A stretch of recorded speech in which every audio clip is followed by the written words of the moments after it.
दोस्तों, आज हम एक्सप्लेन करने वाले हैं हाल ही में आई एक तमिल मूवी जिसका नाम है गरुड़न। और इस मूवी की आप लोग काफी टाइम से डिमांड कर रहे थे, पर सब टाइटल्स अवेलेबल ना होने के कारण हम एक्सप्लेनेशन नहीं ला पा रहे थे। लेकिन अब फाइनली वीडियो आ गई है। इसी बात पर वीडियो को भी लाइक कर दीजिए। हम चलिए कहानी शुरू करते हैं। तो मूवी की शुरुआत होती है एक भ्रष्टाचारी मिनिस्टर से। ये मिनिस्टर लोगों की जमीनों पर इलीगली कब्जा करने में माहिर होता है और हमेशा की तरह इस बार भी उसकी नजर एक जमीन पर पड़ती है। सालों पहले किसी एनआरआई ने उस जमीन को मंदिर के ट्रस्ट को दान कर दिया था। इस बात की जानकारी ना तो मंदिर की कमेटी को थी और ना ही उस एनआरआई की फैमिली को। अपने आदमी के थ्रू पता करवाने पर मिनिस्टर को इस बात का पता लगता है कि उस जमीन के पेपर्स बैंक के एक लॉकर में मौजूद हैं। उस लॉकर को साल में बस एक बार खोला जाता है जब मंदिर में बड़ी पूजा होती है। अब अपनी आदत से मजबूर वो मिनिस्टर इस जमीन पर कब्जा करने की और उन पेपर्स को चुराने की प्लानिंग में जुट जाता है। अगले सीन में मुथवेल नाम के पुलिस वाले की एंट्री होती है, जिसका हाल ही में उस गांव में ट्रांसफर हुआ था। सामान की शिफ्टिंग के दौरान मुथवेल की बेटी जख्मी होने वाली होती है कि तभी सोकन नाम का एक आदमी उसकी जान बचा लेता है। मुथवेल सोकन को इस बात के लिए पैसे देने की कोशिश भी करता है, मगर सोकन पैसे लेने से मना कर देता है और चले जाता है। इसके बाद मूवी फ्लैशबैक में जाती है, जहाँ दो जिगरी दोस्त करुणा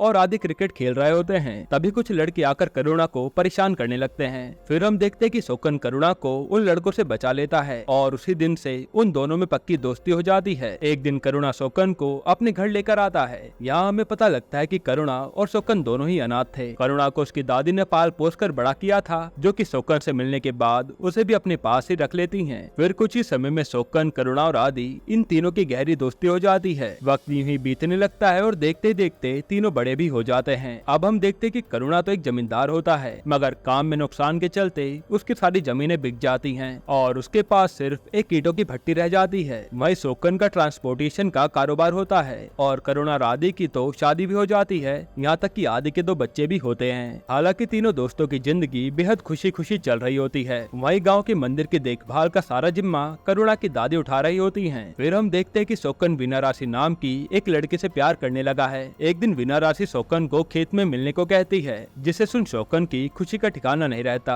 अगले दिन सोकन रेडी होकर खेत पहुंच जाता है तो बिना राशि अपनी सहेली को लेकर आती है। अब यह सोकन और बिना राशि की फ्रेंड बात करने लगते हैं और सोकन को गलत फहमी हो जाती है कि शायद बिना राशि की फ्रेंड मुझे पसंद करती है, मगर ऐसा तो कुछ भी नहीं होता। असल में बिना राशि की फ्रेंड प्रेग्नेंट होती है, जिसका जिम्मेदार करुणा का साला था। वो प्रेग्नेंट लड़की नीची जाति की थी, जिस वजह से वो अपनी फैमिली को ये सब न बताकर अपनी दोस्त बिना राशि को बताती है और ऐसे करते करते ये बात करुणा और आदि तक भी पहुंच जाती है। फिर करुणा और आदि मिलकर करुणा के साले को समझाते हैं और उसका साला जैसे तैसे आखिर में उस लड़के से शादी करने के लिए मान ही जाता है। इन दोनों की शादी के दौरान बिना राशि भी अपने दिल की बात सोकन को बता देती है कि वो भी सोकन को पसंद करती है। इसके बाद एक दिन वो मिनिस्टर, जिसे हमने मूवी की शुरुआत में देखा था, वो इंस्पेक्टर मुथवेल से मिलकर उसे धमकाते हुए कहता है कि पेपर्स हासिल करते वक्त अगर मेरा साला नागराज कोई ऐसी वैसी हरकत करेगा तो तुम अपनी टांग बीच में मत अड़ाना और उसे अनदेखा कर देना। मुथवेल भी अब इधर से उधर ट्रांसफर हो होकर थक चुका था, जिस कारण वो चुपचाप मिनिस्टर की बात मान जाता है। असल में मिनिस्टर करुणा की दादी को रास्ते से हटाना चाहता था ताकि मंदिर की देखरेख का काम उसके साले यानी नागराज को मिले और मौका मिलते ही वो कागज निकाल कर ला सके। फिर वो नागराज से इस बारे में बात करता है। फिर हम देखते कि करुणा की दादी अपना गम भुलाने के लिए गाँव से दूर जाकर शराब पी रही होती है। तो शोकन जैसे दादी को देखता है, वो उन्हें नशे की हालत में घर ले आता है। हालांकि अगली सुबह ही दादी इस दुनिया से चल बसती हैं। करुणा, सोकन और आदि साथ मिलकर दादी का अंतिम संस्कार पूरा करते हैं और तीनों ही काफी दुखी थे।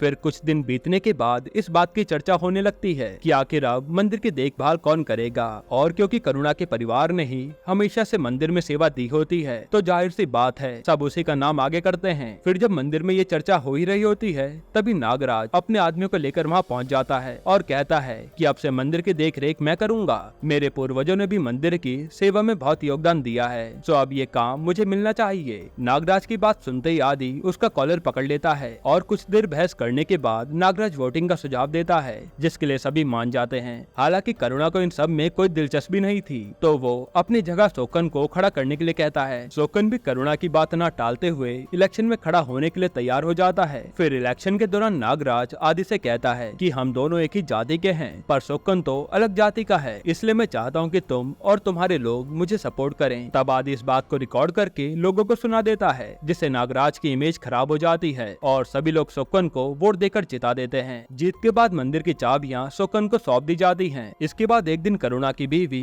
खुदकुशी करने की कोशिश करती है, तो करुणा एंड मोमेंट पर उसकी जान बचा लेता है और उससे ऐसा कदम उठाने की वजह पूछता है। उसकी बीवी कहते कि सालों से हमारा परिवार ही मंदिर की जिम्मेदारी उठा रहा है, मगर अब उन्होंने ये काम शोकन को दे दिया है, जो कि नीची जाति का है। इतना ही नहीं, करुणा का काम भी इन दिनों ठप चल रहा था। यही वजह थी कि वो मरना चाह रही थी। इस तरफ आदि को पता लगता है कि मंदिर की अलमारी में रखे सारे जेवर नकली हैं, जिससे उसके होश उड़ जाते हैं। आदि तुरंत इस बात की खबर पुलिस को दे देता है, ताकि उस इंसान का पता लगाया जा सके जिसने गहनों की अदला बदली की है। इसके बाद जब करुणा और शोकन वहाँ पहुँचते हैं, तब करुणा आदि को अकेले में ले जाकर बताता है कि गहनों को उसी ने ही बदला था। बिजनेस में लॉस होने के कारण उसे पैसों की सख्त जरूरत थी, इसलिए उसे ना चाहते हुए भी असली गहने गिरवी रखने पड़े। आदि कहता है कि ये बात तुमने मुझे पहले क्यों नहीं बताई। अब बेहतर यही होगा कि तुम पुलिस के आगे सरेंडर कर दो, इससे पहले कि वो खुद तुम तक पहुंच जाएं। करुणा आदि की बात को मान लेता है और पुलिस स्टेशन जाकर अपना गुनाह कबूल कर लेता है। फिर कुछ ही देर में आदि करुणा की बेल करवाने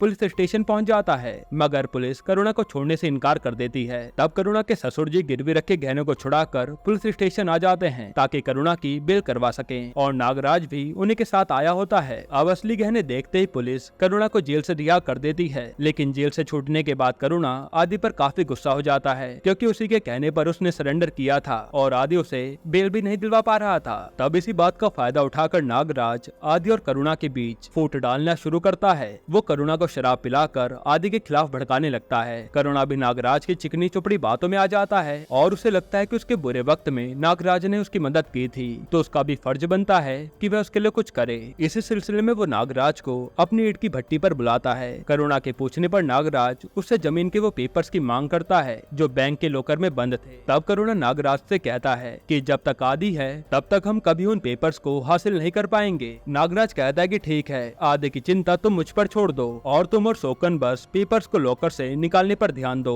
फिर देखते ही देखते मंदिर की पूजा का वो दिन आ जाता है और लॉकर से पेपर्स को बाहर निकाला जाता है। नागराज ने मुथुवेल को पहले बता दिया था कि चाहे मंदिर में कुछ भी हो जाए, पुलिस वाले वहाँ नहीं पहुँचने चाहिए। फिर नागराज करुणा को कॉल करके इन्फॉर्म कर देता है और मंदिर का जिम्मा अपने सर होने के नाते शोकन उन डॉक्यूमेंट्स को लेने बैंक पहुँच जाता है। दरअसल इन लोगों ने प्लानिंग की होती है कि शोकन जब पेपर्स बैंक से लेकर आ रहा होगा, तभी वो उस टाइम उसे चुरा लेंगे, ताकि लोगों को ऐसा लगे कि गहनों के साथ साथ पेपर्स की भी चोरी हो गई। अब इत्तेफाकन आदि भी शोकन के साथ बैंक चला जाता है। इस कारण नागराज और करुणा जमीन के पेपर्स नहीं चुरा पाते और फिर शोकन उस बक्से को मंदिर में पहुंचा देता है। इसके बाद पूजा शुरू होती है और पूजा के दौरान मंदिर में छोटा सा शॉर्ट सर्किट हो जाता है, जिसका फायदा उठाते हुए नागराज के आदमी पेपर चुराने की कोशिश करते हैं। तब आदि उन्हें रंगे हाथों पकड़ लेता है, जिससे नागराज के आदमियों और आदि के बीच हाथापाई हो जाती है। शोकन अपने दोस्त आदि को पिटता हुआ नहीं देख पाता, तो वो भी नागराज के गुंडों से दो दो हाथ करने लगता है। इसी अफरा तफरी के बीच करुणा का साला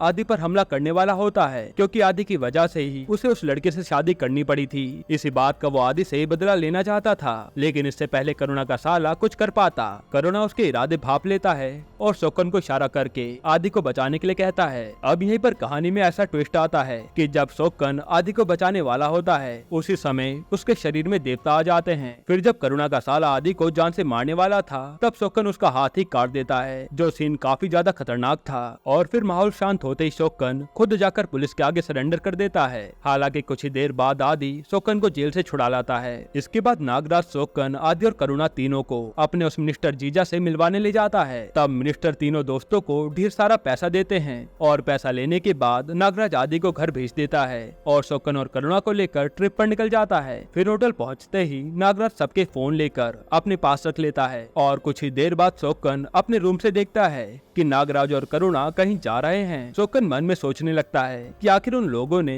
उसे अपने साथ चलने को क्यों नहीं कहा। फिर होटल से दूर जंगल में जाकर करुणा आदि को कॉल करता है और उसे वहाँ आने को कहता है। इधर आदि की बीवी आदि से कहती है कि हम इतने पैसे का क्या करेंगे, आप एक काम करो, इन पैसों से करुणा की मदद कर दो ताकि वो अपने कर्जे से मुक्त हो पाए, और बचे हुए पैसे हम गाँव में हॉस्पिटल के लिए डोनेट कर देंगे। आदि को भी अपनी बीवी का सुझाव पसंद आता है। फिर जब आदि करुणा के बुलाए पते पर जा रहा होता है, तो उसे रास्ते में एक शराबी रोकता है और कुछ बताता है। अब उसने क्या बताया था वो हमें आगे पता चलेगा। दूसरी तरफ शोकन नागराज और करुणा का छिपकर पीछा कर रहा होता है तो वो जैसे तैसे जंगल में पहुंच जाता है। दरअसल नागराज का आदि का वहाँ बुलाकर मारने का प्लान था। ये बात तो शोकन को पता ही नहीं होती, जिस कारण वो लोग जंगल में ही खाना बनाने का नाटक करने लगते हैं। हालांकि शोकन को शक तो हो जाता है कि दाल में कुछ तो काला है। तभी आदि अपनी बच्ची के साथ वहाँ पहुँचता है जो कि उसकी कार में ही सो रखी थी। आदि के पहुँचते ही उसकी बीवी शोकन को कॉल करके कहती है कि आज मैंने तुम सबके लिए मटन करी बनाया है तो तुम जल्दी से आकर घर से ले जाओ। शोकन उससे कहता है कि ठीक है भाभी, मैं आता हूँ। फिर आदि अपनी कार से जमीन के पेपर्स निकालकर करुणा को सौंप देता है और शोकन भी मटन करी लेने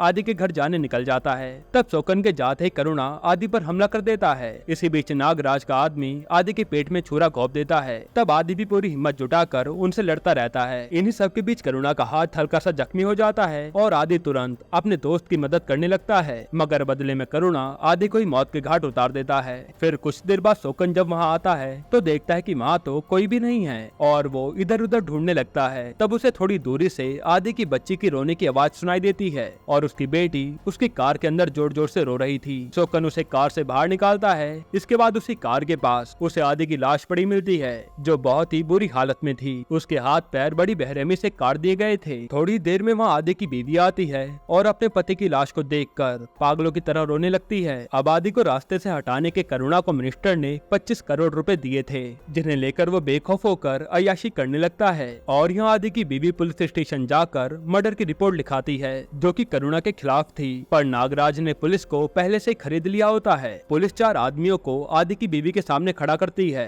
और कहती है कि इन्हीं लोगों ने तुम्हारे पति को मारा था, इन्होंने खुद अपना जुर्म कबूल किया है। फिर पुलिस आदि की बीवी से कहती है कि अगर तुम्हारे पास कोई गवाह है जिसने करुणा को मर्डर करते हुए देखा है तो उसे हमारे पास ले आओ। उसी वक्त मुथवेल पुलिस स्टेशन आ जाता है और वो कहता है कि जिस लोकेशन पर आदि का मर्डर हुआ था करुणा का फोन भी उस वक्त उसी लोकेशन पर था। फिर आदि की बीवी शोकन को गवाही देने पुलिस स्टेशन लेकर आती है, मगर शोकन अपने बयान में कहता है कि करुणा उस दिन उस जगह मौजूद नहीं था जहां आदि का मर्डर हुआ। ये सुनकर तो आदि की बीवी चौंक जाती है। वो शोकन से कहती है कि तुम्हें शर्म नहीं आई, जिसका नमक खाया उसी के साथ गद्दारी करने में। तुम तो अच्छी तरह जानते थे कि करुणा उस दिन वहीं था। फिर हमें शोकन के बयान बदलने का कारण पता लगता है। दरअसल आदि की मौत के बाद करुणा ने शोकन से झूठ कहा था कि आदि मुझे मारना चाहता था, इसलिए मुझे ना चाहते हुए भी उस पर हमला करना पड़ा। सबूत के तौर पर वो अपने हाथ में लगे चोट को दिखाता है, जिससे शोकन को उसकी बात पर आसानी से यकीन हो जाता है। ये सब करुणा बस पैसों के लालच में कर रहा था और बेचारा शोकन उसकी झूठी कहानी को सच मान बैठा था। दूसरी तरफ आदि की बीवी लोगों के आगे मिन्नतें कर रही होती है ताकि कोई करुणा के खिलाफ गवाही देने के लिए मान जाए। तब आदि का बेटा जो कि महज 18 साल का था, उसे अपनी माँ की यह हालत देखकर काफी बुरा लगता है और वो छुरा लेकर करुणा का खून करने निकल पड़ता है। फिर जैसे शोकन को ये बात पता लगती है तो वो उसे ऐसा करने से रोक लेता है। असल में शोकन ने आदि के बेटे को अपने हाथों से पाला था और वो नहीं चाहता था कि वो इस रास्ते पर निकल जाए, ना ही वो अपने दोस्त करुणा को नुकसान पहुंचाना चाहता था। फिर जब शोकन आदि के बेटे को घर छोड़ने जा रहा होता है तभी रास्ते में उन्हें नागराज मिलता है। यहाँ नागराज आदि के बेटे को मारने की कोशिश करता है, पर शोकन उसके पैर पकड़ लेता है और कहता है कि ये तो अभी बच्चा है, इसे जाने दो, ये आपको आगे कोई नुकसान नहीं पहुंचाएगा। शोकन के इतने गिड़गिड़ाने पर भी नागराज उसकी एक नहीं सुनता, जिससे उसे मजबूरन नागराज से लड़ना पड़ता है और वो उसे सुनाता है कि हम तीनों दोस्तों के बीच फूट डालने वाला तू ही है। इतना कहकर वो नागराज की जान ले लेता है और खुद जाकर पुलिस के आगे अपना जुर्म कबूल करता है। शोकन पुलिस को ये भी बता देता है कि आदि को किसने मारा था। आप करुणा को जैसे इस बात की खबर लगती है वो शोकन की बेल कराने थाने पहुंच जाता है, मगर अब शोकन करुणा के भी खिलाफ हो चुका था। अब ऐसा क्यों, वो हमें आगे पता चलेगा। वहीं करुणा का साला शोकन को बताता है कि करुणा भी आदि के बेटे की जान लेना चाहता है। ये बात सुनकर शोकन का दिमाग खराब हो जाता है और वो करुणा के साले को ही मार डालता है। ये सब होने के बाद करुणा पुलिस वालों से कहता है कि हमें शोकन का भी कुछ करना पड़ेगा, तुम लोग जल्दी उसे लेकर पहुंचो। तब पुलिस मुथवेल को बिना बताए शोकन को अपने साथ जीप में बैठाकर ले जाती है, लेकिन रास्ते में शोकन पुलिस को चकमा देकर भाग जाता है। तब यहाँ हमारे सामने एक बहुत बड़े राज से पर्दा उठता है। असल में बेल होने से थोड़ी देर पहले जब शोकन सलाखों के पीछे था तब उसके साथ जेल में एक शराबी भी था। वो शराबी आदमी शोकन को बताता है कि करुणा की दादी पहले से जानती थी कि करुणा मंदिर के जेवर गिरवी रखने वाला है और ये जानने के बाद भी उन्होंने उन्होंने उसे रोका नहीं, पर बात जब हद से ज्यादा बढ़ गई तो करुणा ने उस शराबी को पैसे खिलाकर अपनी दादी को उनकी शराब में जहर डालकर रास्ते से हटवा दिया। और उस दिन आदि को रास्ते में जो शराबी मिला था वो भी यही था। शराबी ने करुणा के साथ हुई सारी बातचीत को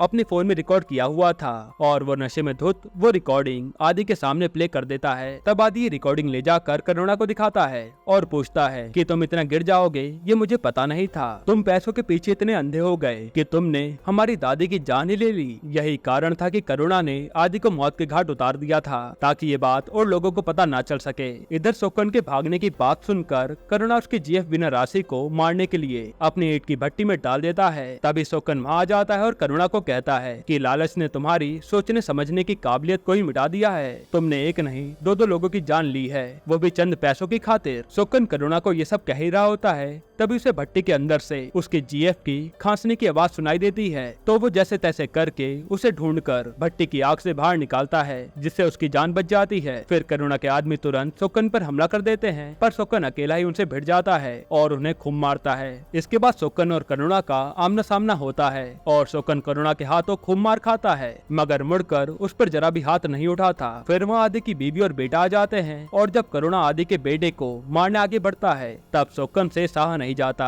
और वो आखिरकार करुणा को मौत के घाट उतार देता है। अंत में मूवी हमें ये मैसेज देती है कि चाहे किसी ने हम पर कितनी एहसान क्यों ना किए हों, अगर वो गलत है तो हमें उसके खिलाफ आवाज उठानी चाहिए। और इसी मैसेज के साथ ये फिल्म यहीं पर एंड होती है। दोस्तों आपको ये मूवी कैसी लगी हमें कमेंट में जरूर बताइएगा और इसके अलावा आप कौन सी मूवी का एक्सप्लेनेशन देखना चाहते हैं वो भी कमेंट कीजिएगा। बाकी अगर आपको हाल ही में आई एक कमाल की मूवी देखनी है तो आप ये वीडियो देख लीजिए।